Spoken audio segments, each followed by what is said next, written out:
bi Khalifa dañ koy door rek ak li nga xam ni moo le soleil mi indi si xëtam bu njëkk li nga xam ni mooy Saly Portudal et Pointe de Sarène luy soxal wàllum tourisme bi si la indi si xëtam bu njëkk. Après Saly Portudal et Pointe Sarène Mbodiène site balnéaire en devenir loolu le soleil yéen a kaay indi ci xëtam bu daanaka boo xoolee mu ne travaux projet d'aménagement yi ñu ngi koy lancé niki démb waaye tamit coût réalisation bi station touristique boobu noonu mu ngi toll ci 665 milliards de francs CFA partenariat boo xamante ne public privé lay doon waaye tamit li nga xamante ne état bu Sénégal indi na si apport bu toll ci 63 milliards de francs CFA. yor bi la ñuy àddu ak li nga xam ne mooy l'état de droit qui est bafoué selon yor bi. Attaque malveillante contre les institutions normes de la République pourquoi il faut restaurer l'autorité de l'État loolu laaj bi nga xamante ne yor laaj na ko ci xëtam bu njëkk indi nataalu ki nga xamante ne mooy président de la République son excellence monsieur Bassirou Diomaye Faye waaye tamit ba tey ci xët bu njëkk boobu mu ngi wax tamit ci lutte contre le blanchiment d'argent mu ne le Sénégal blanchi par la Commission européenne ba tey tamit li nga xamante ne mooy dérive dans les émissions médiatiques waaye regard bu baax a baax regard critique bi nga xamante ne mooy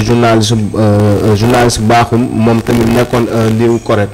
ñu daal di àddu si Walf Quotidien daal dinay indi li nga wax léegi par rapport ak li nga xam ni mooy les libertés qui sont en danger. Journaliste, chroniqueur, opposant en prison pour délit d'opinion, liberté en danger. Le Forum civil parle d'une volonté de musellement loolu ki nga xamante ne moom mooy Walf Quotidien indi ci xëtam bu njëkk mu ne maanaam bokk gars yi dañ leen bëgg a téye seen gémmiñ maanaam liberté bi naan liberté d'expression ak li nga xamante ne mooy liberté wax sa xalaat loolu li nga xamante ne moom mooy Forum civil nee na maanaam bokk dañuy bëgg a museler li nga xamante ne mooy liberté yooyu au juste. Le Quotidien si la ñuy àddu ak Madiambal Diagne à la cybercriminalité hier. Les suites d'un tweet Madiambal Diagne je n'aurais pas dû être convoqué dañ ko perdre temps loolu la kii di Madiambal Diagne wax waaye kii di avocat am di maître Amadou Sall moom nee na client am dafa nekk victime ci affaire bi waaye tamit ba tey bu ne bu fekkee dañu war a convoqué kenn Amadou Ba lañu war a convoqué ba tey Birahim Seck àdduna ci mbir moom mu ne régime Pastef bi am na tort ba pare tamit mu ngi continuer bu baax a baax di def ay erreur. L'info la ñuy àddu moom tamit daan nañ indiwaat coowal li nga xam ne mooy répression des voix dissonantes. DIC SR DSC 3 alternances une même arme répressive 3 époques 3 sigles une constante la répression des voix waaye tamit li nga xamante ne mooy Birahim Seck àdduna ci mbir mu ne mën ñu permettre li nga xamante ne mooy ñii di gouverner ñuy wax librement ba tamit di refuser le droit de répondre ñi nga xamante ne ñooy ñeneen ñi waaye tamit mu ngi wax itam mu ne ils veulent faire des voix discordantes intimider ils veulent faire taire les voix discordantes intimider ñi nga xamante ne ñooy sénégalais yi waaye tamit di tromper bu baax a baax li nga xamante ne moom mooy là actuellement où nous sommes li nga xamante ne moom mooy bâillonnement waaye tamit kii di Madiambal Diagne moom nee na je vais continuer à parler Madiambal Diagne nee na continuer di wax te tamit dara du ko téye dara du ko arrêter liberté d'expression tamit kenn mënu ko confisquer ba dara gañe tamit àdduna ci mbir mu ne un client et une prostituée ce sont deux mots que Amadou Ba a prononcé je n'ai fait que constater loolu la ki nga xamante ne mooy Badara Gadiaga wax ci journal boobu noonu di l'info yéen a kaay. Rewmi Quotidien moom daal dinañ indiwaat li nga xam ne mooy mise en demeure contre la TFM avec sortie bu CDEPS ak convocation bu Badara Gadiaga. Le CDEPS dénonce une instrumentalisation du CNRA par rapport à mise en demeure bi nga xamante ne def nañ ko ñii di TFM waaye tamit Forum civil ba tey mu ngi déplorer bu baax a baax lii di jurisprudence judiciarisation du débat démocratique waaye tamit division spéciale de la cybercriminalité kii di Badara Gadiaga convoqué nañ ko niki mercredi waaye tamit Madiambal Diagne libéré nañ ko ginnaaw bi ñu ko dégloo. Point Actu moom daal na indi société civile qui charge le pouvoir la justice et le CNRA. Série de convocations à la division de la cybersécurité la société civile charge le pouvoir le CNRA et la justice li nga xamante ne moom mooy waa société civile wax nañ kii di Alioune Tine di Afrikajom Center mu ne procureur wala cybercriminalité amuñu benn habilité pour maanaam boog déglu ñi nga xamante ne ñoom ñooy les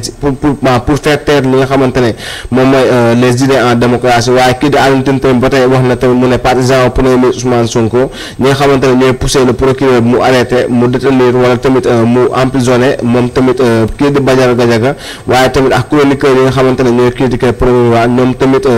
jàppale ñu ki nga xamante ne moom mooy régime boobu la waaye kii di Moundiaye Cissé di ONG 3D moom wax na tamit ci mbir mu ne la justice et le CNRA tamit doivent rester impartiaux dans un duel débat politique mise en ligne ñu bëri daal wax nañ ci yaay Babacar Ba wax na ci xët bu njëkk boobu muy forum du justiciable Abdourahim Seck di forum civil ñoom wax nañ ci mbir boobu ba tey. ñu daal di jublu ci l'évidence ci xëtam bu njëkk li nga xam ne mooy sortie bu gëm sa bopp qui exige la démission du PM. Dette, inflation, crise du BTP, tension avec la justice gëm sa bopp exige la démission du premier ministre Ousmane Sonko loolu la indi xët si loolu la journal bi di l'évidence indi ci xëtam bu njëkk waaye ba tey mu ngi wax ci li nga xamante ne moom mooy kaawu Badara Gadiaga mu ne comment dirais-je mu ne convocation de Badara Gadiaga et mise en demeure de la TFM la coalition Dionne dénonce une dérive autoritaire. ñu daal di jublu ci l'observateur daanay indi arnaque au marché militaire le SEMGA victime d'un imposteur dangereux. Le SEMGA victime d'un imposteur dangereux daanaka loolu l'observateur indi ci xëtam bu njëkk mu ne comment le nom du général Mbaye Cissé a été utilisé pour piéger la société civile la société turque du moins la daan spécialisée dans la fabrication de matériel militaire de pointe waaye tamit ki nga xamante ne mooy l'ESCO agent de liaison bi nga xamante ne moo installé à Dubaï ak tamit les deux allers-retours yi nga xamante def na ko ci Istanbul yooyu yëpp tout frais payé waaye tamit ba tey ginnaaw bi ñu ko jàppee section de recherche jàpp na ko waaye tamit defee na ko ci parquet kii di imposteur bi identifié nañ ko sous le nom de Yaya Kane moom tamit percevoir na ay importantes sommes d'argent ci cadre boobu noonu en échange d'une prétendue validation des marchés juteux. ñu daal di jublu ci tribune yéenekaay moom mi ngi samp ab laaj ci Gadiaga convoqué Amadou Ba libre qui a interprété Gadiaga convoqué Amadou Ba libre qui a interprété mu ne le tourbillon compté le feuilleton du moins compté par Thierno Bocoum mu ne c'est le juriste de Pastef qui a interprété la condamnation de Ousmane Sonko pour corruption à la jeunesse et ayant une fois entre autres un client et une prostituée loolu la ki nga xamante ne moom mooy kii wax loolu la juriste bi wax kii di Amadou Ba loolu la wax Thierno Bocoum moo wax loolu mu ne tamit li nga xamante ne moom mooy interprétation boobu noonu offensante la venue de l'intérieur moo porté atteinte li nga xamante ne mooy dignité de leur propre leader. Vox Populi daal di indiwaat ci xëtam bu njëkk Badara Gadiaga entre en scène après